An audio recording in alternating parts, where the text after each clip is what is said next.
ہم لاتے ہیں ٹاپ نیوز، آپ کے فیوریٹ ٹاک شوز اور انلمیٹڈ انٹرٹینمنٹ صرف یوٹیوب پر۔ اگر آپ نے ابھی تک ہمارا چینل سبسکرائب نہیں کیا تو ابھی سبسکرائب کریں اور بیل آئیکن کو کلک کر کے ہماری لیٹسٹ ویڈیوز کے بارے میں اپڈیٹ جانیں۔ سبسکرائب کیجئے اور ہم آپ کو لیے چلیں گے آپ کی فیوریٹ ویڈیو کی طرف۔ السلام علیکم، وائس آف امریکہ واشنگٹن سے میں ہوں سارہ زمان۔ آپ دیکھ رہے ہیں ویو 360۔ آج کے شو میں شام کے ایک فوجی اڈے پر میزائل حملہ، ذمہ دار کون ہے؟ اور پشاور سمیت دنیا کے متعدد شہروں میں پشتون حقوق کے لیے مظاہرے، ریاست پاکستان کے لیے کیا پیغام ہے؟ ویو 360 میں اور بھی بہت کچھ شامل ہے، دیکھتے ہیں اس کی ایک جھلک۔ پشاور میں لکڑی سے اشیاء بنانے والے ہنرمندوں کا کاروبار کیوں مندہ ہے؟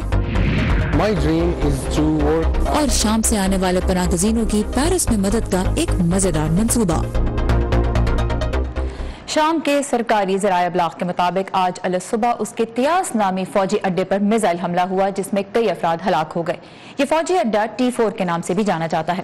تجزیہ کاروں کے مطابق اس ملٹری بیس پر روسی فوجیوں کی بڑی تعداد تعینات ہے اور یہاں سے شام میں باغیوں کے زیر قبضہ علاقوں پر بمباری کے لیے جنگی جہاز بھی اڑائے جاتے ہیں۔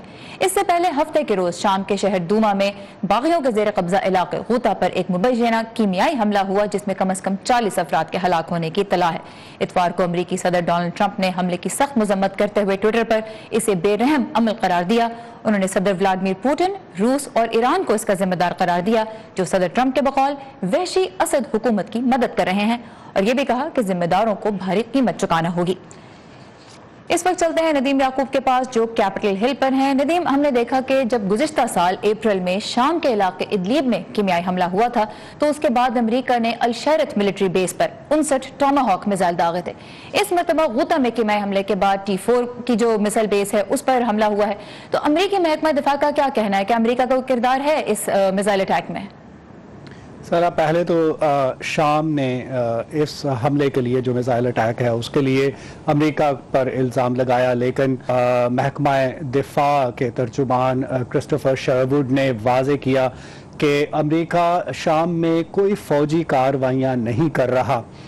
تاہم انہوں نے کہا کہ امریکہ جو ہے وہ شام کی صورتحال پر نظر رکھے ہوئے ہے اور ان تمام کوششوں کی حمایت کرتا ہے جو کہ کیمیائی حملے کے بعد اس میں ملوث افراد جو ہیں ان کو انصاف کے کٹہرے میں لانے کے لیے کی جا رہی ہیں۔ امریکہ اور فرانس نے ایک مشترکہ بیان میں کیمیائی حملے کی پرزور مذمت کی ہے۔ آج رائٹرز کی ایک خبر کے مطابق اب شام جو ہے وہ اس میزائل حملے کے لیے اسرائیل کو مورد الزام ٹھہرا رہا ہے، اور روس نے تصدیق کی ہے کہ اسرائیل کے 2 لڑاکا طیارے F-15s نے لبنان کی فضائی حدود سے میزائل جو ہیں وہ فائر کیے۔ اسرائیل نے یہ جو حملہ ہے میزائل اس پر تبصرہ کرنے سے گریز کیا ہے، تاہم کچھ ایسی رپورٹس ہیں کہ جس اڈے پر یہ حملہ کیا گیا وہاں پر اسد حکومت کے حامی ایرانی جنگجو موجود تھے۔ میں یہ بھی بتاتا چلوں کہ جو سلامتی کونسل ہے وہ کیمیائی حملے کے بعد شام کی صورتحال پر بحث کرنے کے لیے آج ایک ہنگامی اجلاس جو ہے وہ منعقد کر رہی ہے۔ جی سارا۔ آلرائٹ، ندیم یعقوب تھے ہمارے ساتھ کیپٹل ہل سے اور شام میں ہونے والے ایک میزائل اٹیک کے بارے میں معلومات ہمیں دے رہے تھے۔ بہت شکریہ ندیم۔ پاکستان میں آباد پشتون عوام کے حقوق کے لیے گزشتہ روز پشاور کی رنگ روڈ پر پشتون تحفظ موومنٹ نے ایک جلسہ منعقد کیا، جس میں مردوں کے ساتھ ساتھ خواتین نے بھی بڑی تعداد میں شرکت کی۔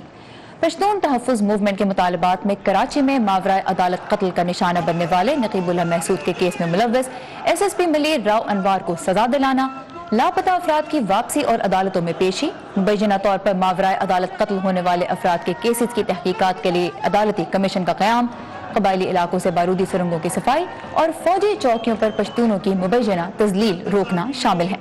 پشتون تحفظ موومنٹ نقیب اللہ قتل کیس میں اسلام آباد میں ایک پرامن دھرنا دینے کے بعد سے مسلسل سرگرم ہے۔ میرا بھائی گم شدہ ہے، ہمیں اس کے جرم کا یا اسے حراست میں لیے جانے کی وجہ کا علم نہیں۔ کوئی ہمیں کم از کم اس کے جرم اور اس کی صورتحال کا ہمیں بتائے۔ ہمیں تو یہ بھی علم نہیں آیا وہ زندہ ہے یا نہیں۔ ہم یہاں اس لیے ہیں کیونکہ ہمیں اپنے حقوق چاہیے، ہمارے اور کوئی مطالبات نہیں۔ پشتون انسان حقوق کے لیے نکالے جانے والے اس مظاہرے کے کچھ پہلوؤں پر بات کرنے کے لیے آج ہمارے ساتھ دو مہمان ہیں. پہلے ریاست میساچوسیٹس سے تاریخ دان پروفیسر عائشہ جلال جو کہ پاکستان اور جنوبی ایشیا میں جمہوریت اور فوج کے کردار پر کئی کتابیں تحریر کر چکی ہیں, اور اس کے علاوہ نیو یارک سے تجزیہ کار جہانگیر خٹک جو پاک افغان خطے کے امور پر گہری نظر رکھتے ہیں. یہ دونوں مہمان ہمارے ساتھ ہیں. جہانگیر خٹک صاحب, پہلے میں آپ کی طرف آنا چاہوں گی. ہم نے دیکھا کل جو جلسہ ہوا اس کی میڈیا کی طرف سے کوئی کوریج نہیں کی گئی, جلسہ گاہ کے ارد گرد بھی انٹرنیٹ کافی دیر بند رہا, پھر بھی بڑی تعداد میں لوگ جمع ہوئے اور جلسہ بھی پرامن طریقے سے ختم ہوا. تو جہانگیر خٹک صاحب یہ بتائیے کہ اس سب سے ظاہر کیا ہوتا ہے؟ پھر دیکھیے, ظاہر یہ ہوتا ہے کہ لگتا یہ ہے کہ پاکستان کے کچھ ریاستی ادارے ابھی بھی اسٹیٹ آف ڈینائل میں ہیں. اور اس کو میں اس طرح بیان کروں گا کہ دیکھیے, اب وہ لوگ یعنی کسی بھی ڈیموکریسی میں اگر لوگ احتجاج کا راستہ اپناتے ہیں, پرامن احتجاج کا, تو اس کا مقصد کورس کریکشن ہوتا ہے. یعنی اگر کہیں ریاست کی پالیسی میں کوئی خم ہے تو اس کو درست کیا جائے. یہ جو آپ نے جو مطالبات بیان کیے ابھی, ان میں سے کوئی بھی ایسا مطالبہ نہیں ہے جو کہ ناجائز نظر آتا ہے. بالکل بنیادی مسائل ہیں لوگوں کے, اور وہ ان میں جتنے بھی لوگ آئے ہیں, کم از کم جتنے میں نے انٹرنیٹ پہ دیکھے, کیونکہ جس طرح آپ نے کہا کہ انفارچونیٹلی پاکستانی میڈیا نے اس کو ایسے اس کا بلیک آؤٹ کیا ہے کہ جیسے باقاعدہ ایک پلاننگ کے تحت انہوں نے یہ فیصلہ کیا ہے کہ ہم نے اس کو کوئی کوریج نہیں دینی ہے. یہ لوگ بھی پاکستانی ہیں, اور اگر آپ ان کو اس طریقے سے اگنور کریں گے تو آپ ان کے جو یہ خدشات اور ان کی طرف سے جو یہ مختلف کمپلینٹس آ رہی ہیں ان کو ثابت کر رہے ہیں کہ وہ درست کہہ رہے ہیں کہ آپ ان کو نہ کوریج دے رہے ہیں, نہ ان کی بات سن رہے ہیں, نہ ان کے مطالبات کو مکمل طور پر ایڈریس کر رہے ہیں. تو میرا خیال ہے اس کو تھوڑا زیادہ ٹیکٹفلی ایڈریس کرنے کی ضرورت ہے. آلرائٹ, اور پشتون تحفظ موومنٹ کے پشاور میں جلسے کے ساتھ ساتھ کل دنیا کے دیگر اہم شہروں جیسے لندن, فرینکفرٹ اور واشنگٹن ڈی سی میں بھی پشتون حقوق کے لیے مظاہرے ہوئے. وائٹ ہاؤس کے سامنے ہونے والے ایک مظاہرے کی تفصیلات جانتے ہیں نیلوفر مغل سے, اور پھر اس گفتگو کو آگے بڑھائیں گے.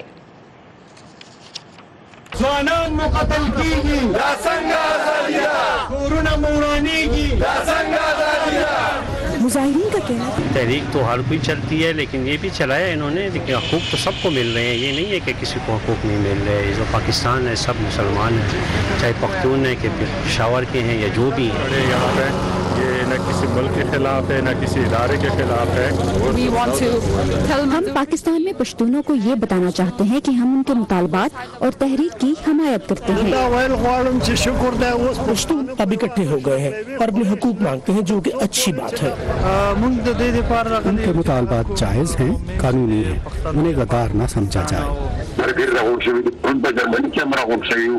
منظور احمد پشتین سمیت پشتون تحفظ موومنٹ کے لیڈروں نے بذریعہ ٹیلی فون پاکستان سے مظاہرین سے خطاب کیا. ان کی تحریک کے 5 مطالبات ہیں, جن میں نقیب اللہ کے قتل میں ملوث ایس ایس پی راؤ انور کو سزا دلانا, لاپتہ افراد کی واپسی اور عدالتوں میں پیشی, مبینہ طور پر ماورائے عدالت قتل ہونے والے افراد کے کیسز کی تحقیقات کے لیے عدالتی کمیشن کا قیام, قبائلی علاقوں سے بارودی سرنگوں کی صفائی اور فوجی چوکیوں پر پشتونوں کی مبینہ تذلیل روکنا شامل ہے.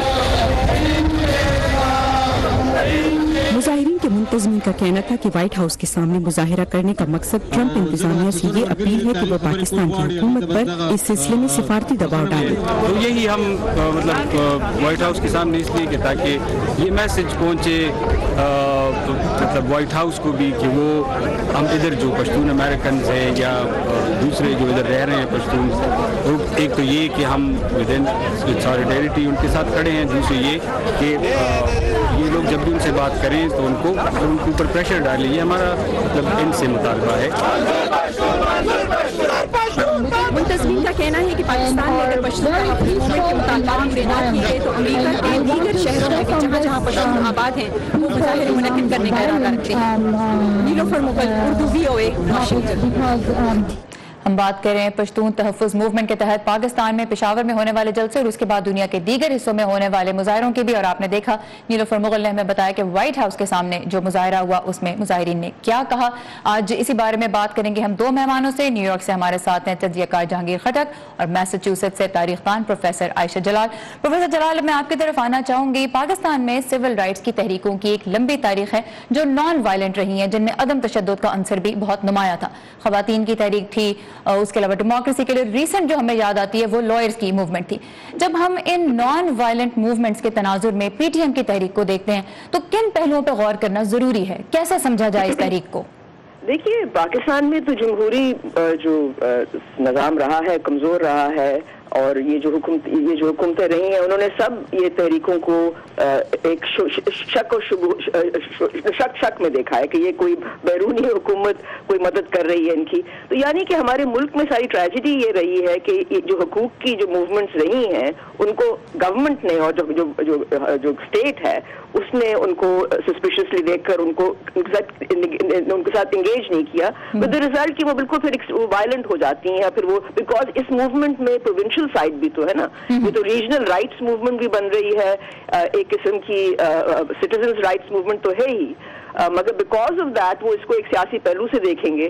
اور ابھی سے کہنا شروع ہو گیا ہے پاکستان میں کہ جی یہ کوئی افغانستان یا انڈیا کا ہاتھ ہے اس میں یا کوئی. تو مطلب جب آپ نے یہ کہنا ہے تو بیچارے وہ لوگ کیا کریں گے؟ پھر وہ ڈسپریشن میں پھر وہ ایکسٹریم میجرز کی طرف جاتے ہیں. اور ہماری تاریخ میں یہی ہوا ہے کہ حکومت کو بجائے اس کے کہ لوگوں کے ساتھ نیگوشیٹ کرے، ان سے بات کرے اور کوئی ریزنیبل سولوشن نکالے، ان کو آپ بالکل ہی ایکسٹریم میجرز پہ آپ ان کو وائلنس کی طرف لے جاتے ہیں. آلرائٹ، پروفیسر راشد جلال نے اپوزیشن کی بھی بات کی اور ہم نے دیکھا کہ پی ٹی ایم کی مخالفت میں آوازیں اٹھ رہی ہیں، اور جیسا کہ پروفیسر جلال نے بھی ذکر کیا ان پہ الزام ہے کہ انہیں سرحد پار سے مدد مل رہی ہے. لیکن پی ٹی ایم سے جب وائس آف امریکہ نے گفتگو کی تو انہوں نے یہ تردید کی، انہوں نے کہا کہ ہمیں صرف مورل سپورٹ مل رہی ہے افغانستان سے، لیکن پاکستان میں وہ پشتون بھی بستے ہیں جو اس تحریک کے حق میں نہیں ہیں. ان کا نقطہ نظر بھی ہم نے جاننے کی کوشش کی ہے، آئیے دیکھتے ہیں. تحریک تو ہر کوئی چلتی ہے، لیکن یہ بھی چلایا انہوں نے، لیکن حقوق تو سب کو مل رہے ہیں. یہ نہیں ہے کہ کسی کو حقوق نہیں مل رہے. جو پاکستان ہے سب مسلمان ہیں، چاہے پشاور کے ہیں یا جو بھی ہیں. ہماری فوج جو ہے وہ ہمارے ساتھ ہے، عوام کے ساتھ ہے، اس سے کوئی وہ نہیں ہے. یہ غلط الزامات ہیں، یہ پاکستان کو بدنام کرنے کی سازش ہے. اس میں سب کو مل رہے ہیں، ایسی بات تو ہے ہی نہیں. ہم بھی پٹھان ہیں یہاں پہ الحمدللہ 50-60 سال بیٹھے ہوئے ہیں. ہمیں کوئی سے ہمیں وہ نہیں مل رہا ہے، ناجائز اور ظلم زیادتی نہیں ہو رہی ہے. تو دوسری بات یہ ہے کہ یہ جو پٹھان ہے یا پنجابی ہے یا سندھی ہے یا بلوچی سب بھائی ہیں. پہلے یہ تو فرنٹیئر تھا، پھر پشاور تھا، اب اسمبلی میں ان کا بل پاس ہو گیا، اس کا نام ہو گیا خیبر پختونخوا. گورنمنٹ کے کاغذات میں ان کا خیبر پختون. اور حقوق کیا ہے؟ حقوق تو سب کو مل رہے ہیں پاکستان میں.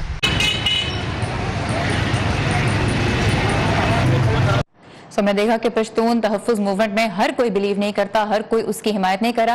جہانگیر خٹک صاحب آپ کی طرف آتی ہوں میں، تھوڑا سا پولیٹیکل پارٹیز کے رول کی بھی بات کرتے ہیں. اے این پی ایک بہت امپورٹنٹ جماعت ہے جس نے پشتون حقوق کے لیے ہمیشہ آواز اٹھائی ہے، وہ اس مارچ سے ہمیں دور نظر آئی. جب ہم اسلام آباد والے دھرنے کی بات کرتے ہیں تو ساری پولیٹیکل پارٹیز نے ہی اس کو سپورٹ کیا تھا، ان کے نمائندے آئے تھے. کیا وجہ ہے؟ صوبے کی جو جماعتیں ہیں کیا ان کے ایجنڈے سے پی ٹی ایم کا ایجنڈا نہیں ملتا؟ میرا خیال ہے کہ ایجنڈے کے اوپر تو خیر بات بعد میں کی جا سکتی ہے، لیکن اوور آل جس طرح آپ نے کہا کہ پہلے اے این پی اور دوسری کامپرس جماعتوں نے ان کو سپورٹ کیا اور اس کے بعد پھر ابھی وہ تھوڑا دور رہنے لگے ہیں. اس کی وجہ ہے کہ شاید وہ پولیٹیکل تھریٹ سمجھ رہے ہیں اپنے آپ کو اس تحریک کو، جو تحریک کی شکل اختیار کری، کیونکہ بیسیکلی تو ایک پروٹیسٹ موومنٹ تھی اور پروٹیسٹ تھی جس کو ابھی وہ ایک تحریک کی شکل بن گئی ہے جس میں حقوق کی بات بھی ہو رہی ہے. حالانکہ یہ بنیادی طور پر کسی ایڈمنسٹریٹو ایکشنز کی ڈیمانڈ تھی کہ بھائی ہماری زندگی بہت مشکل ہے. ایک علاقہ ہے 40 میل کے علاقے میں 17 چیک پوسٹوں سے ایک شخص کو گزرنا پڑتا ہے، تو اس کی زندگی ظاہر ہے بہت مشکل ہے اور وہ چاہتے ہیں کہ آپ اس کو سٹریم لائن کریں. اسی طرح وہ افراد جو گرفتار کیے گئے ان کو کورٹس میں پیش کیا جائے، ان کو رول آف لا کے تحت ان کو ٹرائی کیا جائے. وہ یہ تو نہیں کہہ رہے ہیں کہ جو ایکیوزڈ ہیں ان کو آپ فوراً رہا کریں، وہ تو کہہ رہے ہیں کہ آپ ان کو عدالتوں میں لائیں. مطالبات جو ہیں وہ تو منطقی لگتے ہیں، لیکن میں سیاسی جماعتوں کے ریفرنس سے جاننا چاہتی ہوں. جی پولیٹیکل پارٹیز کو تھوڑا ذرا میرا خیال ہے اب خوف بھی ہے. اس کی وجہ یہ ہے کہ وہ اتنی بڑی سپونٹینیس رسپانس شاید خود بھی ایکسپیکٹ نہیں کر رہے تھے جس طریقے سے لوگ سامنے آ رہے ہیں. اور دوسری بات یہ ہے کہ جہاں آپ نے افغانستان اور دوسرے ملکوں کا ذکر کیا کہ پاکستان کا ایک طبقہ ایسا ہے جو اس وقت بھی یہ سوچتا ہے اور سمجھتا ہے کہ ان کو باہر سے شے مل رہی ہے، تو شاید اس کی وجہ سے بھی کچھ پولیٹیکل پارٹیز اس میں تھوڑی احتیاط کا دامن نہیں چھوڑنا چاہتے، کیونکہ ان کا یہ خیال ہے کہ کہیں ہم پر یہ الزام نہ لگے. خصوصاً اے این پی پر تو پہلے بھی یہ الزام لگتا رہا ہے، تو اس لیے وہ اس میں بھی شاید تو محتاط ہیں. آلرائٹ، پروفیسر جلال آپ کی طرف آتی ہوں. تھوڑا سا ہم امریکہ سے بھی موازنہ کرتے ہیں. یہاں پہ بلیک لائیوز میٹر کی مہم چل رہی ہے، اس پر بھی سخت تنقید کی جاتی ہے. پی ٹی ایم پہ بھی جس طرح آپ نے بھی ذکر کیا تنقید ہو رہی ہے. جب ایک اقلیتی گروہ آواز اٹھاتا ہے تو جو اکثریتی گروہ ہے اس کا رد عمل عموماً اس طرح کا منفی کیوں ہو جاتا ہے؟ دیکھیے آپ مطلب جو اکثریت ہوتی ہے اس میں بھی بہت سے لوگ دوسرے خیالات کے بھی ہوتے ہیں. کوئی